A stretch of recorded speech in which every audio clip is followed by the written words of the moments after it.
Hey everyone, welcome back to the channel. Today we're going to be discussing the latest in stimulus news, the latest with the stimulus checks, the EIDL grant application, and of course, President Trump's pending impeachment for the second time in his term, the first time in American history. We're going to be covering all of that in this video. I'm going to give you the latest on when you could expect to get that third stimulus check from Joe Biden's stimulus. I'm going to tell you with the EIDL grant when you can expect to apply for that $10,000 grant. Hint, it is going to be this Sunday, January 17th, so subscribe to the channel if you want to stay informed there.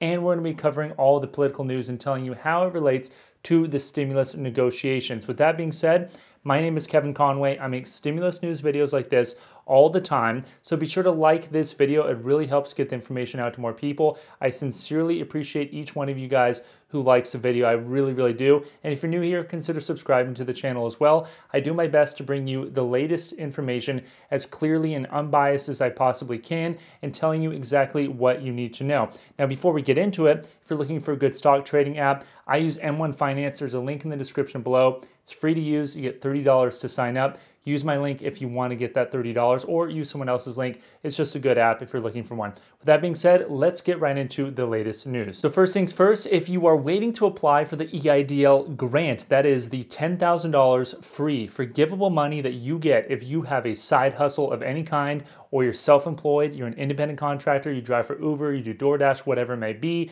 and you meet those criteria I talked about in my video. Link here if you want to check out that video. If you are waiting to apply for that and you're wondering why the SBA says they are not taking applications or giving that grant of 10 grand anymore, there's no funds there, well, your answer is going to be look to this Sunday, January 17th. The portal is expected to be open later on in the day, and it's going to be open and accepting applications for that $10,000 grant. That's great news out there if you have a side hustle or any sort of business at all. You could apply for the EIDL and the PPP loan. Just so that you know, I have another video on the PPP. Check that one out. Made that one earlier this week. Any questions you have, comment below. I'll be doing a full walkthrough of the EIDL grant application and answering all of your questions there. But I thought that you should know, I know a lot of people were, so the EIDL grant application is scheduled to be open this Sunday. That's excellent news.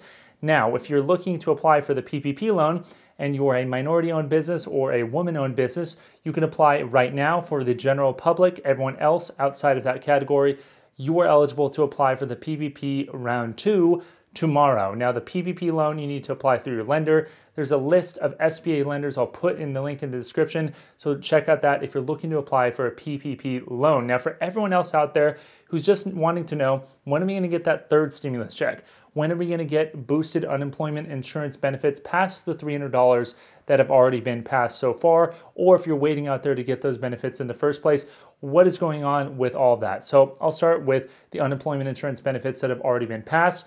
If you are waiting on your unemployment insurance benefits, it might be because your state is simply behind, but don't worry, they will be retroactive to December 26th, $300 federal boost per week on top of your state unemployment insurance. $300 plus your state amount, that's what you're eligible to receive retroactive to December 26th. If you receive any state unemployment insurance at all, you're eligible to receive that $300 federal boost. So just be patient. I know it's frustrating, but again, this is because a lot of the state governments are a little bit slower and inefficient. Just give them a little bit of time and you will get that money.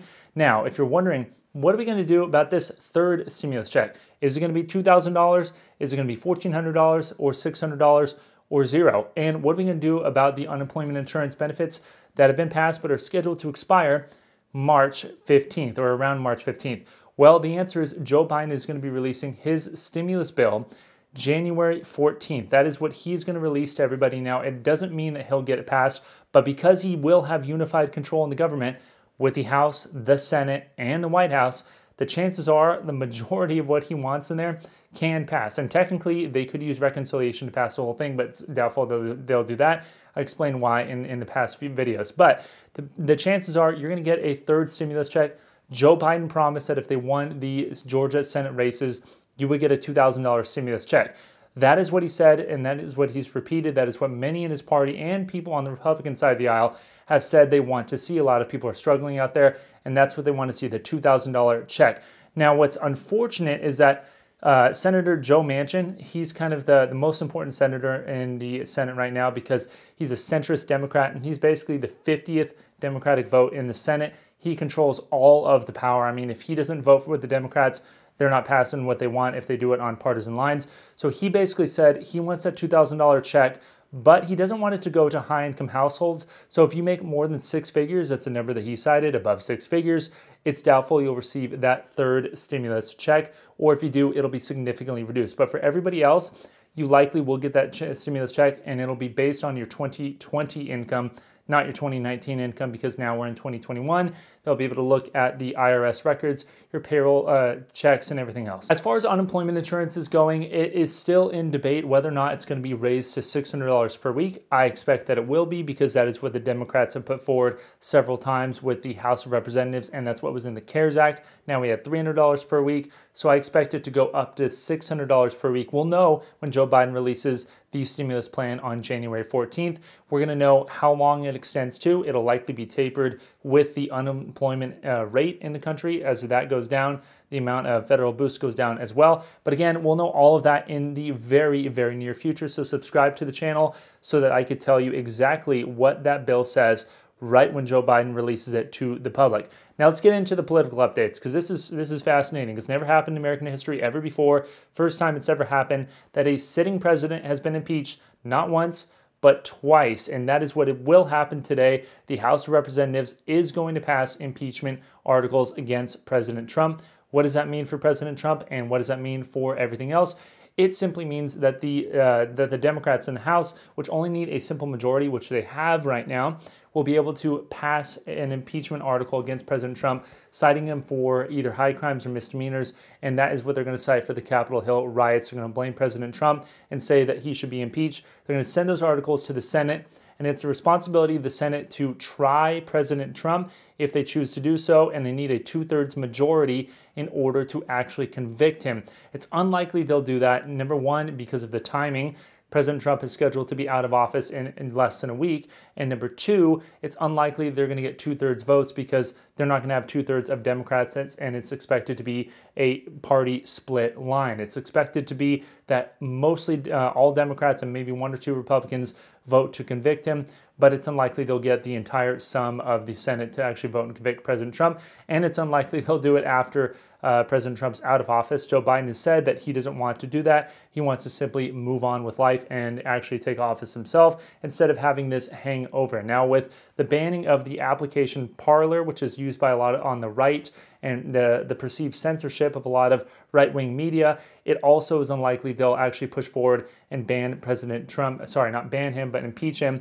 And then further, which is interesting, they would have to convict him of these high crimes and misdemeanors, and then add a supplemental law later on to actually bar President Trump from running for office in 2024. So basically, what does all this mean? It means that they're going to file impeachment articles. It's not going to go anywhere. President Trump is not going to be impeached. He'll leave office on January 20th, and he'll still be able to run again in the future, but they just want to mark him with another impeachment article. That's the Democrats. That is actually what the Republicans are saying, so that he looks even worse in office than what a lot of the public has perceived him to be. Now, I'm not taking a stance on this, right or left. I'm just simply telling you exactly what is going on right now. People on the Democrat side of the aisle say we need to impeach him and get him out of office because he's simply too dangerous. He controls the military, controls the nukes, and he's causing a lot of issues right now. He's damaging the presidency. He needs to get out. People on the right say, well, that could actually risk a transition of power. That could cause divisions. Joe Biden himself has said that he doesn't want to do that. And we already have seen heightened tensions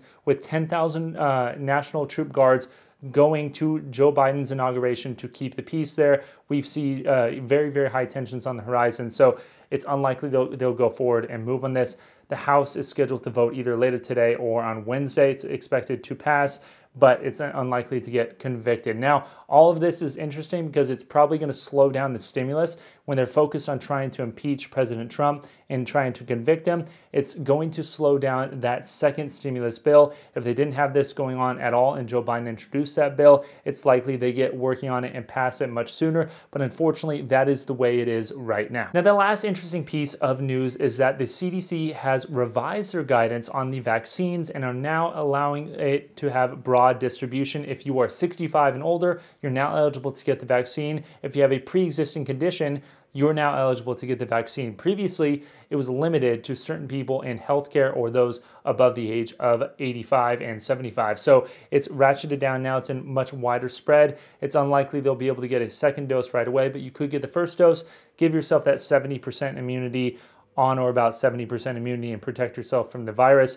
It's pretty interesting because there's been 25 million vaccines rolled out, but less than 9 million Americans have actually received even a single shot. It's been very slow rolling out, in part because it's been very narrowly tailored. They're hoping to broaden it out and get more people the vaccine, even if it's only one of the 2 doses.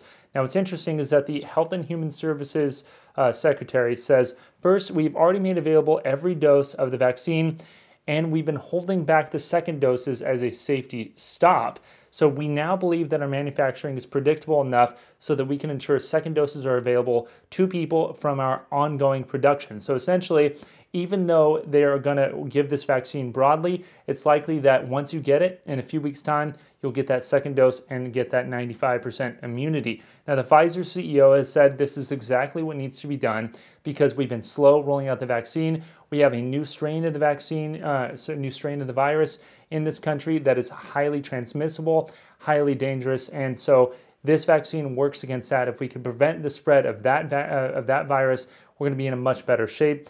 And of course, we're seeing lockdowns all over the world, with China imposing a brand new lockdown on more than 20 million people. Scary stuff right now, but that is basically the shift in policy. We'll see what it translates to in terms of immunity, in terms of cases, in terms of overwhelming the hospitals. And of course, all of this means that there's a bigger impetus for more stimulus because we're going to have more lockdowns. We're going to have a slower economy. We've lost jobs month over month. It is a tough situation right now. Likely we will see that second stimulus bill, that third stimulus bill rather, from Joe Biden in the very near future, expected on Thursday, expected to pass probably, I'd say, first part of February. It's unlikely they do it by the first part of January because of this ongoing impeachment thing. But again, anything can change. So be sure to subscribe to the channel. I'll bring you the latest news as soon as I can, and give a like to this video if it helped you out in any way. I'll see you next time. Thanks.